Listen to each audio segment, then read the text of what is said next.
రేవంత్ ముందు వెలవెలబోయిన లోకేష్.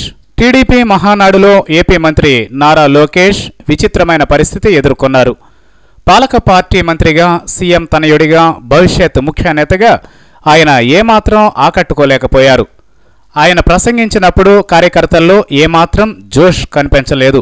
వారి నుంచి ఏమాత్రం స్పందన లేదు. తమ్ముళ్ళు ఏమంటారు అంటూ ఆయన ప్రసంగం మధ్యలో పదే పదే కదిపినా కూడా కార్యకర్తలు కామ్గా ఉన్నారే తప్ప ఏమాత్రం రెస్పాండ్ కాలేదు. అదే సమయంలో తెలంగాణ టీడీపీ నేత రేవంత్ రెడ్డి మాట్లాడుతున్నప్పుడు మాత్రం మహానాడు ప్రాంగణం దద్దరిల్లిపోయింది. అవినీతి ఆరోపణలపై జగన్కు లోకేష్ సవాళ్లు విసిరినా కూడా కార్యకర్తల్లో ఏమాత్రం ఊపు రాలేదు. మరోవైపు తెలంగాణ టీడీపీ వర్కింగ్ ప్రెసిడెంట్ ప్రసంగిస్తారని సభను నడిపిస్తున్న సీతక్క ప్రకటించగానే మహానాడు ప్రాంగణం మారుమోగిపోయింది. సభలో కార్యకర్తలు లేచి తెలంగాణ పులి అంటూ నినాదాలు చేశారు. ఈలలు వేస్తూ చప్పట్లు కొట్టారు. దీంతో చంద్రబాబు కూడా ఆ రెస్పాన్స్ చూసి స్పందించాల్సి వచ్చింది. రేవంత్ ఎంతసేపు మాట్లాడితే అంతసేపు మాట్లాడనివ్వాలంటూ సూచించినట్లు తెలుస్తోంది.